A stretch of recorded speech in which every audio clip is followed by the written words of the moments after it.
Good to have you guys with us and everybody listening across the country on our YouTube channel as well as our Facebook. Be sure to hit that subscribe button on our YouTube channel at the Jaguar Journal and be sure to hit that like and follow button on our Facebook as you guys are watching. As we're going further into the show, got a very special guest here.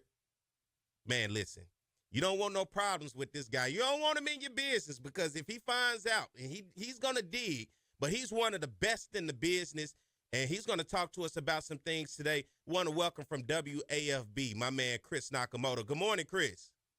Good morning, Perry. Thank you so much for having me. Listen, how often do you go somewhere and people say, look, I don't want you in my business? All the time.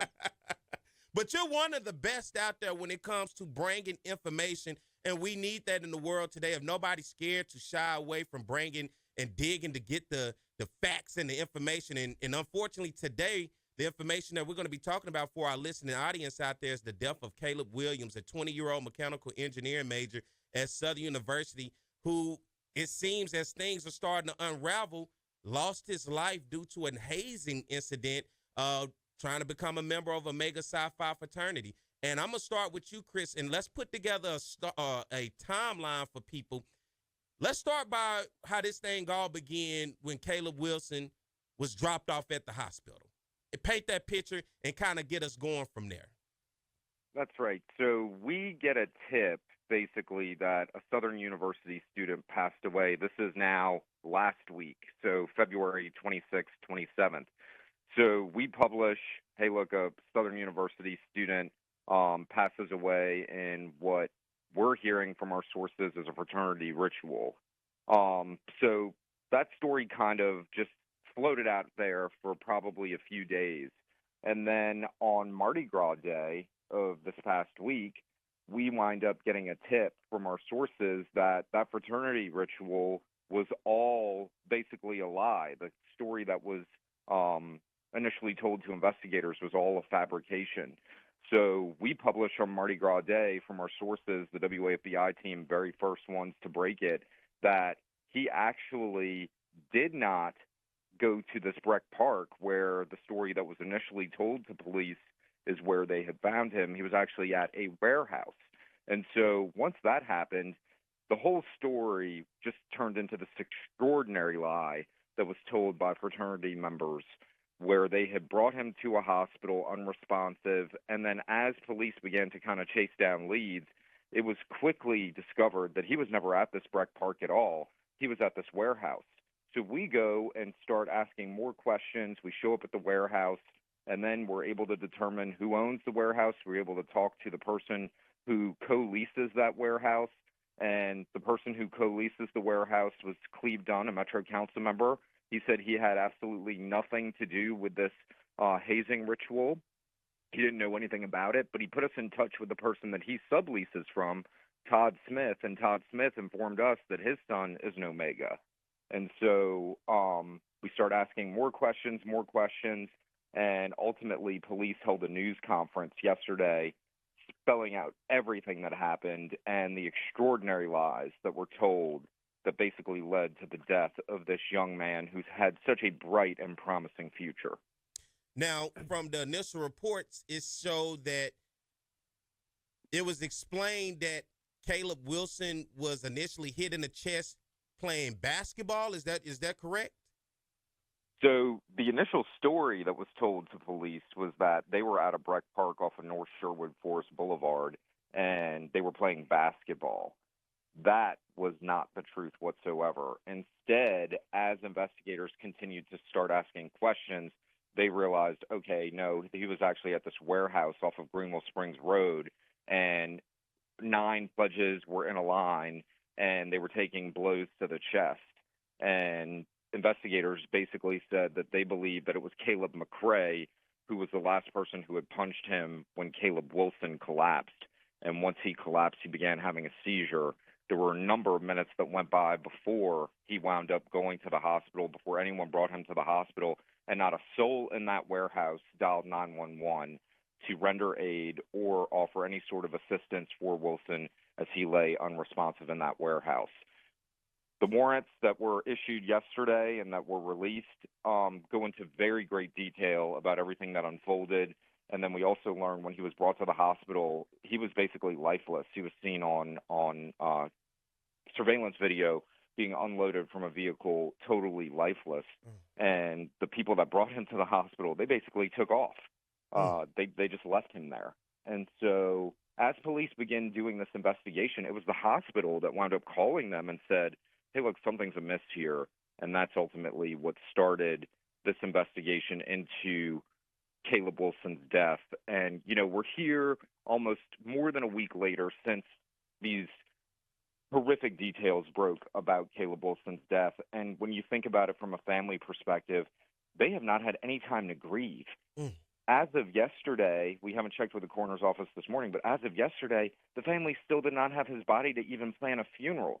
So can you imagine just literally hearing all these details about what happened, and you haven't even had time to grieve because you haven't been able to lay your loved one to rest? I can't even imagine what this family is going through. It's such a horrific situation. And, you know, the part that gets me, Chris, was when we found out it was a lie. And once we found out it was a lie, the part was, it seems members got together to conspire to come up with a story while it was still crucial time that was life or death situation for Caleb. The part that where they conspired for a story, and those precious moments were the decision making between life and death. Listen, in my line of work, what we've seen time and time again, the lie and the cover-up is always worse than just telling the truth. Now, potentially, some of these people could be facing obstruction charges for this lie that they told. So when you start looking at this collectively, you know, if they had just told the truth and if they had just hurried and brought him to the hospital instead of trying to cover this up, would the outcome have been different? You know, we don't necessarily know that. But when you start looking at just the original story that was told, and then now it's a week later and the truth finally comes out, you know, the truth came out on Tuesday when we broke it on Mardi Gras Day, but then when police, from our sources, and then when police verify it during a news conference on Friday, you just look at this all collectively and you're like, man, like at what point do people learn just to tell the truth, you know? Looking at this story, and you have covered many stories here in Baton Rouge, you know, this one, what you said, it's a heartbreak for the family. It's a heartbreak because even here on this show, we do a lot in terms of covering and telling the truth about something, but uplifting.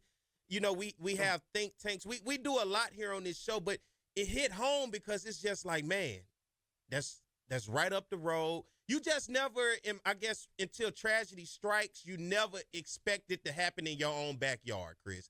And for this one to happen in our own backyard, it then begins to put people who you could be close to in the spotlight, and that spotlight isn't so good currently.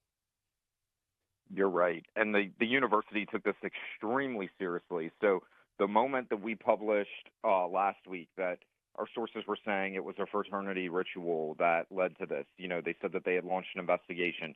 Then the minute that we published, you know, exclusive details on Mardi Gras Day about what our sources were telling us about this great big lie and cover-up, the university says we've now opened a hazing investigation. They have been proactive every step of the way, basically pausing any Greek intake from what we heard from President Dennis Shields yesterday. And I know that they're very, very well in communication with Caleb Wilson's family and those investigators that are continuing to do the investigation. This is truly a heartbreak, you know, for not just Louisiana, for the entire country. Yeah. When you think about this type of death, it's so preventable. It did not need to happen.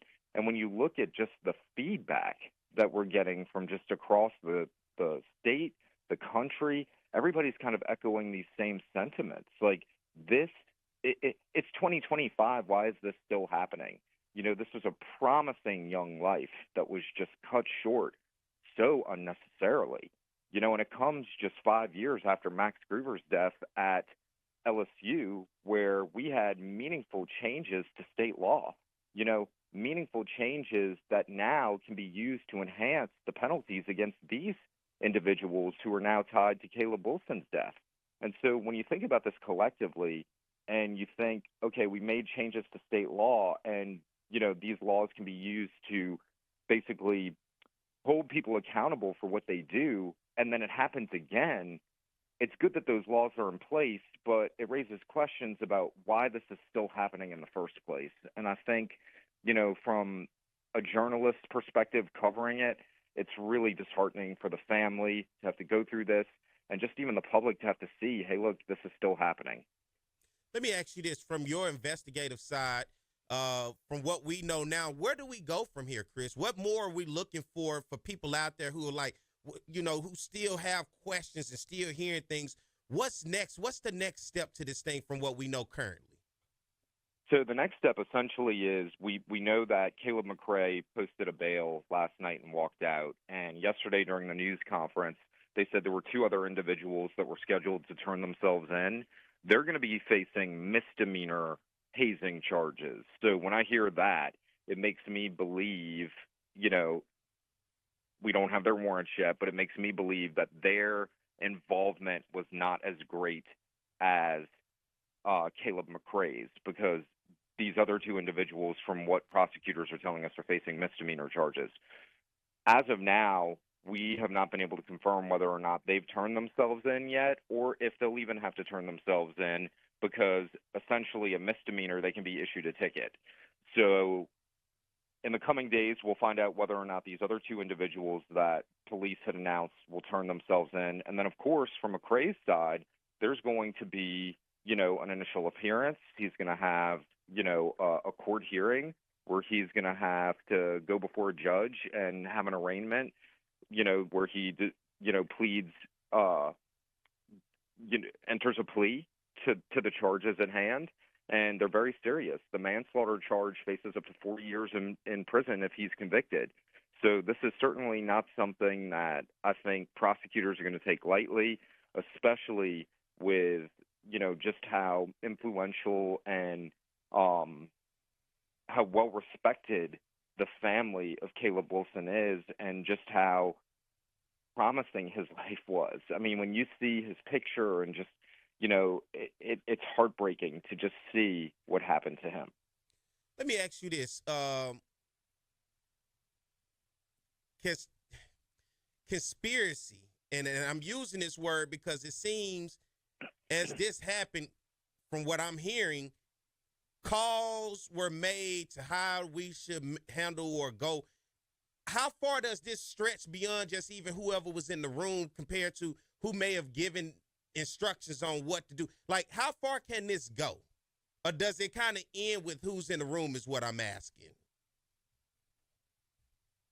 That's a good question, and ultimately it's probably a decision that's going to be made up to investigators. I think right now, when they're looking at this to hold people accountable right now, today, they're probably only looking at people in the room that were doing the hazing. Okay. But as I was saying before, as the investigation continues to progress, if they hear that these orders came from an individual that was in the fraternity that, is a 50-year-old person that's issuing these orders to these 20-year-olds who had done this or giving them advice, I would imagine there would be some level of, culpability that they would face as well. Yeah.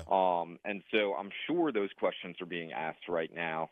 And it's going to be very curious to see whether or not these young students that were, coming up with this story, and of course Caleb McCray is a former student, he graduated, if this was something that they all came up with on their own, or did they have any sort of assistance? And if they did have assistance, I would be pretty clear and certain that investigators are probably asking those questions and trying to get to the bottom of it, because it's certainly not something that I would think that they would feel comfortable with knowing is out there if indeed, those orders came from somebody else.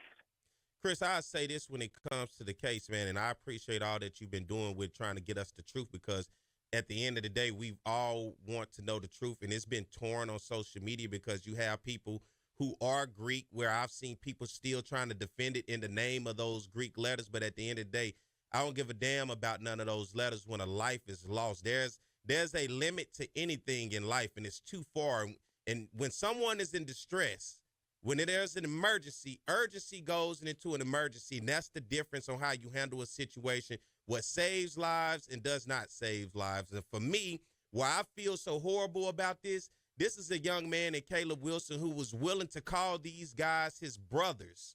This was a group that he saw that as a organization he wanted to be a part of to call his brothers. And in the situation of those very ones that he was willing to do, you know, and be in this situation in terms of being at that place, not necessarily the extent, but to be in that place, to go through these things, to be with his brothers. And at the end of the day, the very ones who he considered to call his brothers, in my opinion, seemed like they turned their back on him. And most importantly, where I saw it, where I felt it, was not only the lie, because in any situation, you tell the truth. The truth is going to come out. You tell the truth, but to come up with the lie, and most importantly, Chris, as you said, they left him at the hospital, man. They left him at the hospital the way, in the condition that he was, and he's supposed to be your brothers. But yet you don't stand by your brother, potential future brother, whatever the case may be, to make sure you got his back. And then not only did you leave him the way that you did, then you came up with a lie on how we even ended up in the situation. That's what hurts most importantly for me. And the top of the just overall, this young man is taken from his family. He's taken from what could have been a prosperous life from him. And at the end of the day, that's unacceptable. I don't disagree with anything that you said. And I think when, you look at this whole situation collectively, if the truth had just been told, you wouldn't have basically led investigators on this wild goose chase, because as they're being told that this death happened in the park, think about these resources that were wasted having to go chase down this false lead, this fictitious story that was told about, him collapsing at a park. So as you can imagine, they're now having to divert their attention to an area where it didn't even happen. So if they had just told the truth to begin with, I think, the truth ultimately would have just clarified everything, cleared everything up. But the truth did eventually come out, and it's a shame it had to come out a week later. But fortunately, and I have to say fortunately, there were some good people in that room that when they were interviewed by detectives, they're the ones who told the truth about what exactly happened, and they're the ones that basically led police on this right path of actually what happened to Caleb, so the family can have some answers and closure, as opposed to him playing basketball in this park and just collapsing. And they thought they were going to get away with that? Like, they told this story to go the rest of their lives thinking they were going to get away with that. That would in this age of cell phones, it's really perplexing when you think that, your cell phone tracks your every movement. So, these young men that made up this story, they really were playing in a grown-up's world, because the minute that they tell people, hey, look, we're over here, I guarantee you every last one of them had a cell phone, and police probably were in the process of initiating GPS coordinates on all their cell phones, and their cell phones are going to tell them where they were, and it's going to show that they were never at that park. So, I mean, when you think about these stories that you tell, like this was probably hastily created because, they were concerned about getting in trouble. But if they had just told the truth, I think it would have been better for the family to at least have that closure at the beginning, as opposed to, hearing this lie. And then as things continue to develop and come out, I mean, I can't imagine the pain that the family's feeling, with each new day. More information's coming out about what actually happened to their person, their loved one, who they haven't even laid to rest yet. Their loved one is still at the coroner's office, autopsy still inconclusive, still having to undergo more tests, and they're hearing all this information, and they have not even been able to have a proper funeral for him. And so it's just, the whole story is just extraordinary. Yeah, and most importantly, when you see an emergency situation, you act on it. Don't try to conspire. Don't try to come up. Don't try to hide it. You act on it. When somebody is dealing with a medical emergency, or you see distress, you call 911. You handle that situation. Those precious moments to come up with everything that ultimately blew up in their face could have been those same moments that saved this young man's life and could have kept him here with his family and could have kept him having the future that he had in front of him. Hey, Chris, man, I appreciate you for everything that you're doing, man. Thank you. I know it was short notice, but thank you for coming on with me this morning and breaking this down for people out there, because I've been getting calls from all across the country in terms of people trying to figure it out what happened. But now we got an understanding way better today than we did a week ago of everything that happened in the death of Caleb Wilson, and we're going to continue to keep our ears to it. I know you're going to continue to be working this as we continue to unfold in the coming days exactly what more is a part of this story.